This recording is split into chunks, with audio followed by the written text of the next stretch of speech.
This video clip talks about the liver and gallbladder. Like the pancreas, liver is also a mixed exocrine and endocrine gland. The difference is that these functions are performed by the same cell. In the endocrine portion, liver produces plasma proteins and lipoproteins that are released directly into the bloodstream. Bile is produced in the liver cells but transported out via duct system, and therefore it is referred to as exocrine system.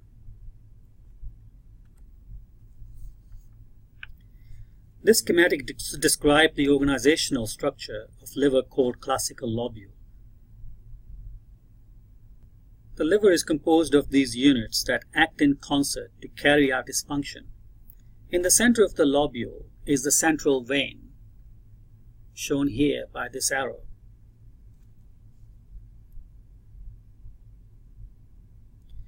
This receives blood from the hepatic artery and vein, which is located on the outside here. While hepatic artery delivers 25% of blood, portal vein delivers 75%, as shown by the size of these two respectively here. However, the oxygen demand from the liver is equally shared by the artery and the vein. Hepatic artery and portal vein are located in the periphery of the lobule, and together with the bile duct, you can see this here in this green, form a characteristic feature called portal triad.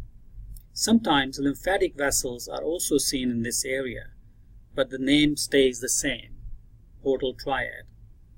In the next few slides, we will look at the finer structure of liver lobule, its cellular composition and arrangement and function.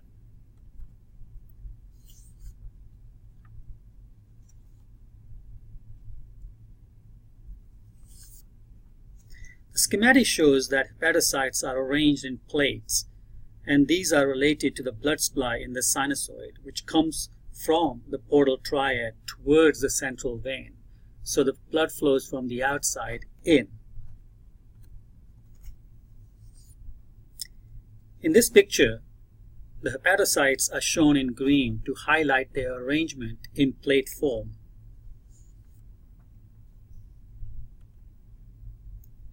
In this one here, the area that's been blanked out and appear white are the sinusoids. As you can see, they are right next to it, the hepatocytes.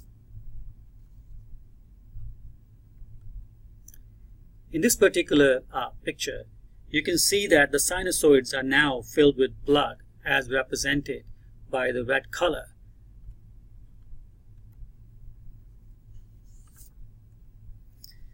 At high magnification, this becomes clearer.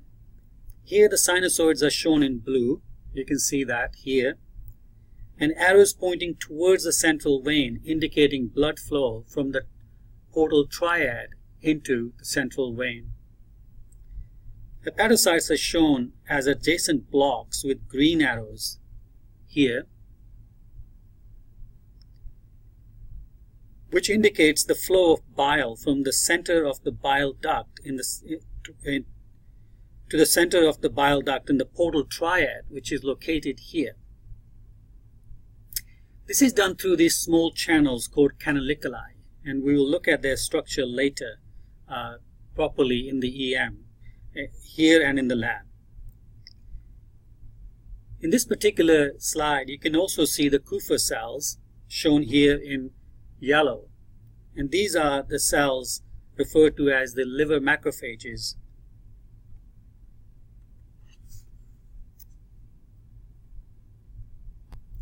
In the lab, you will also study relationship between hepatocytes and the endothelial cells of the sinusoid. This EM shows a gap between these two cell types and is referred to as space of Dis. So this is one hepatocyte here with the nucleus, and here's another one here with the nucleus, with the bile canaliculus here between the three hepatocytes. But here, there are parts of the endothelial cells which are juxtaposition to the hepatocytes here. The space between these two cells is referred to as the space of Dis. It's named after Mr. Dis, and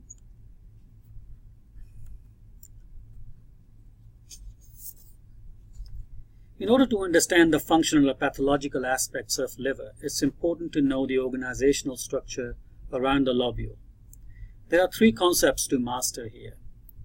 First, there is a classical lobule, which we spoke about earlier, which has the central vein in the middle of it, and the portal triads are on the periphery. This is considered the endocrine lobule because of its main function of excreting directly into the bloodstream that drains into the central vein here. So the blood is flowing from the outside to the inside. Concept number 2 is the portal lobule. In the portal lobule, the center is the portal triad, as indicated by this black dot. And on the periphery are these central veins coming from the adjacent lobules. Once again, the drain is from the outside in, but in this case, the drainage is the bile that's traveling from the central vein towards the portal triad. The third concept is the liver acinus, which is also referred to as the metabolic lobule. It is related to the metabolic activity of liver and is commonly involved in pathologies. This is a zoomed-in view of that metabolic lobule, and it shows you how the pathologies may arise. Zone 1 area, here in purple, receives the highest level of oxygenated blood that gradually decreases as the blood flows towards Zone 3 in the yellow here. Since Zone 3 receives the lowest amount of oxygen, even under normal conditions, any disturbance in the blood oxygenation status would exert adverse events in this area. One of the main functions of the liver is detoxification. As such, Zone 1, again in the purple here, is exposed to the highest level of toxins that are being eliminated as blood flows towards Zone 3. In this instance, liver is exposed to a high level of toxin substance here in Zone 1. So Zone 1 is highly susceptible to damage from toxins. So liver biopsies are used to evaluate the microscopic location of tissue damage to assess particular pathologies.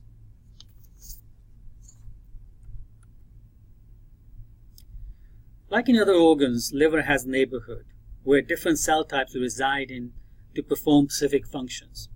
This slide shows a typical neighborhood where hepatocytes meet sinusoid.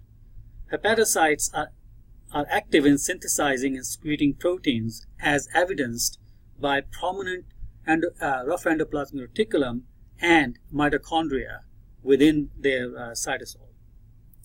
Endothelial cells line the sinusoids, and you can see them here with red blood cells being in the sinusoid.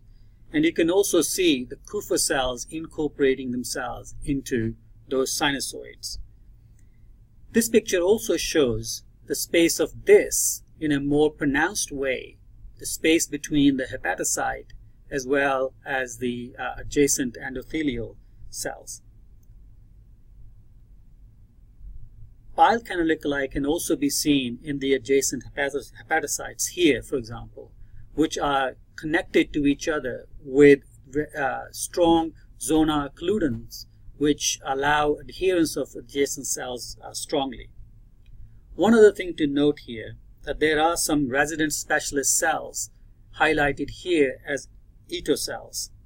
These are cells which store vitamin A, remodel extracellular matrix, and produce growth factors and cytokines. And they also regulate the sinusoid lumen size in response to prostaglandins and thromboxins. They are also considered stem cells that give rise to hepatocytes during tissue injury. So during that repair phase, overactivity of these cells can produce excessive amount of extracellular matrix and thus leading to fibrosis. Bile produced in the hepatocytes consists of two main constituents. The bile pigment, which is composed of bilirubin and biliverdin, is produced in the smooth ER by processing hemoglobin from senescent red blood cells. Bile salts that are essential for emulsification, solubilization, and transport of fat in the intestine. They carry out this function by having both hydrophobic and hydrophilic ends that act as detergents. These pictures emphasize the biliary system in the liver. The picture in the middle is a nice histological demonstration of bile canaliculi, along with the hepatocyte plate pointed by the arrowheads as indicated here, here, here. So these are the hepatocytes, individual hepatocytes, and the canaliculi running along the length as depicted in this picture here by the green arrows going to the bile duct here in the portal triad. And this picture here is a relationship picture between how the bile is transported from the liver into the gallbladder and eventually also released into the GI tract.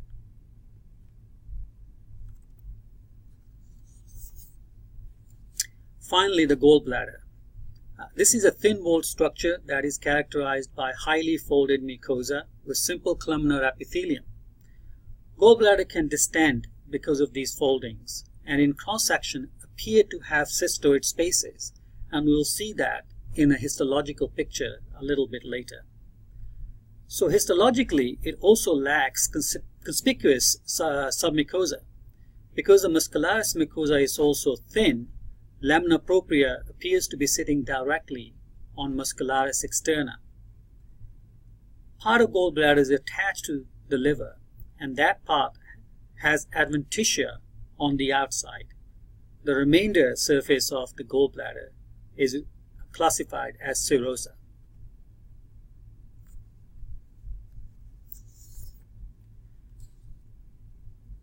The tall columnar epithelium of gallbladder concentrates bile by as much as 10 folds.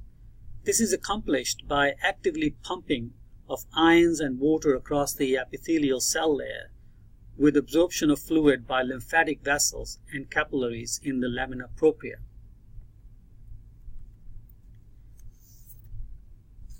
This is a histological view that summarizes the features we discussed of the gallbladder. Note the extensive infolding of the mucosa, which appear to have these cysts, but matter of fact, these are the foldings which have been cut in a plane of section that allows the view of the lumen of the gallbladder to show up in these foldings here.